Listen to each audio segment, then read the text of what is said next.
Salam berjumpa kembali Bapak Ibu Saudara-saudari, teman-teman sekalian, sahabat-sahabatku yang terkasih. Pada kesempatan ini saya mengajak kita kembali lagi untuk sedikitnya menyiapkan waktu mendengarkan sabda Tuhan yang kita ambil dari Penginjil Markus bab 7 ayat 24 sampai 30. Perempuan Siro Fenisia yang percaya. Lalu Yesus berangkat dari situ dan pergi ke tanah Tirus. Ia masuk ke sebuah rumah dan tidak mau bahwa ada orang yang mengetahuinya. Tetapi kedatangannya tidak dapat dirahasiakan. Malah seorang ibu yang anaknya perempuan kerasukan roh jahat segera mendengar tentang dia, lalu datang dan tersungkur di depan kakinya. Perempuan itu seorang Yunani bangsa Siro Fenisia. Ia memohon kepada Yesus untuk mengusir setan itu dari anaknya. Lalu Yesus berkata kepadanya, "Biarlah anak-anak kenyang dahulu, sebab tidak patut mengambil roti yang disediakan bagi anak-anak dan melemparkannya kepada anjing." Tetapi perempuan itu menjawab, "Benar Tuhan, tetapi anjing yang di bawah meja juga makan remah-remah yang dijatuhkan anak-anak." Maka kata Yesus kepada perempuan itu, "Karena kata-katamu itu, pergilah sekarang, sebab setan itu sudah keluar dari anakmu." Perempuan itu pulang ke rumahnya, lalu didapatnya anak itu berbaring di tempat tidur, sedang setan itu sudah keluar. Demikianlah sabda Tuhan, terpujilah Kristus.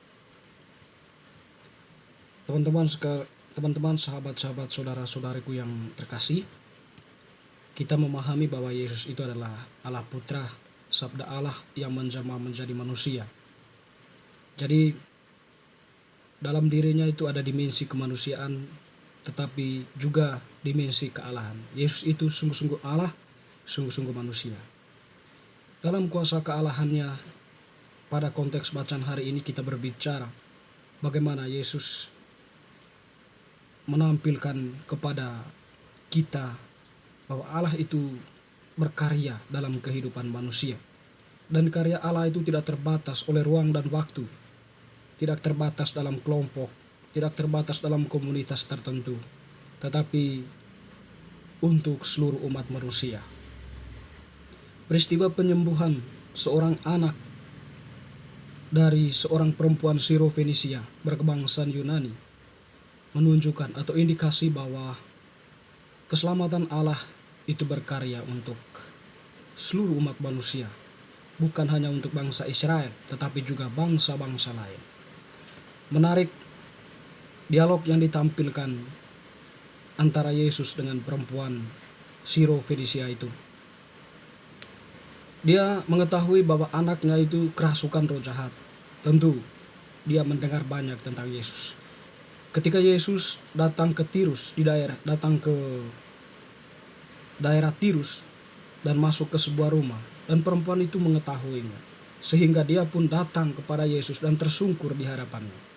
Nah, tersungkur itu artinya bahwa ada sebuah permohonan yang sangat dalam dari hati perempuan itu kepada Yesus untuk bertindak, memohon kepada Allah untuk berkarya atas dirinya, secara khusus atas anaknya yang kerasukan setan.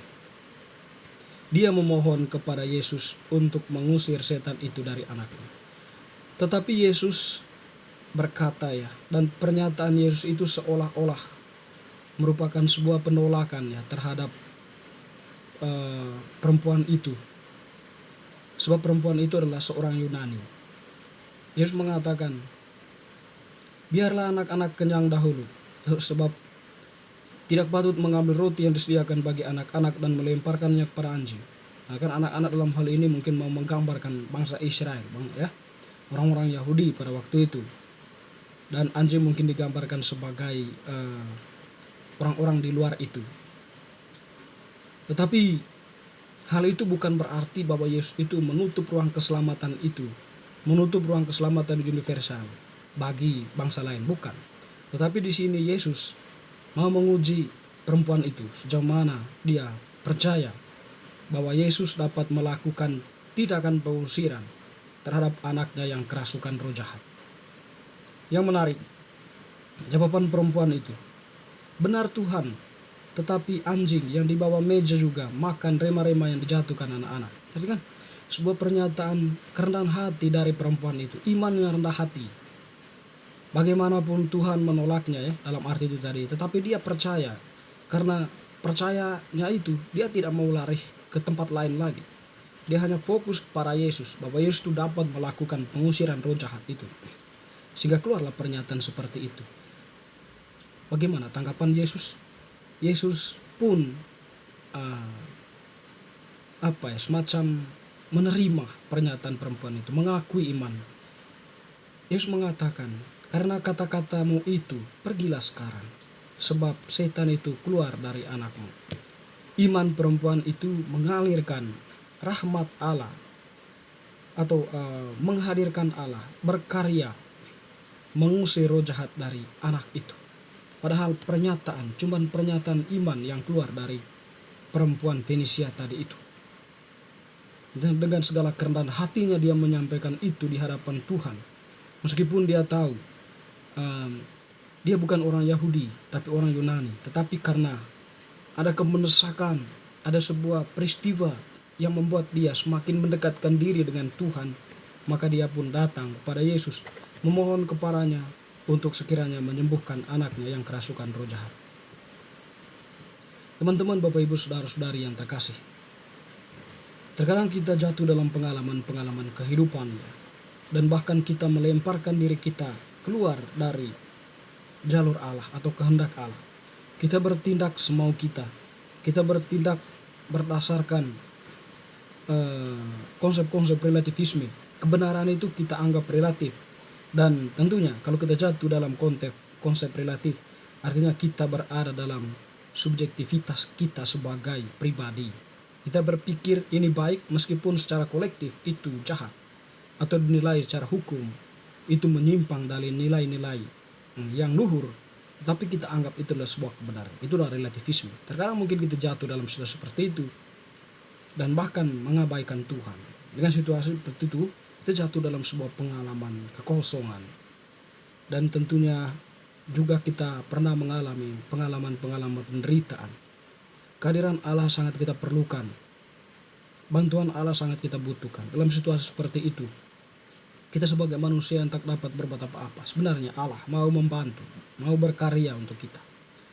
Terpenting bagi Allah adalah adanya sebuah keterbukaan hati, iman yang teguh bahwa Tuhan mampu berkarya atas diri kita, bahwa Tuhan itu mempunyai kasih yang dalam. Tuhan itu mampu bertindak atas diri kita. Tentu dalam hal ini iman menjadi titik tolak dan sekaligus sebagai ekspresi dari iman kita taat kepadanya, mendengarkan sabdanya, melakukan firman-Nya, atau melakukan kehendaknya dalam kehidupan nyata sebagai bentuk ucapan syukur kita kepadanya. Teman-teman, saudara-saudari yang terkasih, perempuan Fenisia tadi itu sekiranya menjadi perwakilan diri kita bahwa di hadapan Allah perlu adanya kerendahan hati. Konsep-konsep subjektivisme itu adalah ekspresi dari ketidakrendahan hati manusia. Kerendahan hati memungkinkan kita untuk tidak bertindak sembrono atas diri kita sendiri dan orang lain. Kerendahan hati menunjukkan keterbukaan hati kita atas kehadiran Allah dan juga kehadiran sesama. Kerendahan hati memungkinkan kita juga untuk memberi ruang kebebasan bagi orang lain, memberi ruang ekspresi bagi orang lain, dan juga tentunya membuat hati kita bisa diterima orang lain, menjadikan diri kita itu bermakna bagi dunia, menjadikan diri kita sungguh-sungguh garam dan terang dunia. Bapak Ibu saudara-saudari yang terkasih, untuk mengalami kerendahan hati itu tentu harus melalui usaha yang panjang, melalui doa-doa, pendalaman iman, ekaristi, maupun kegiatan-kegiatan rohani lainnya menjadi sarana-sarana penting bagi kita untuk menimbulkan kesadaran akan kerendahan hati. Kerendahan hati memungkinkan Allah berkarya dalam diri kita, memungkinkan kita juga mengenal diri kita, siapa diri kita yang sesungguhnya. Semoga bacaan hari ini semakin meneguhkan iman kita. Amin.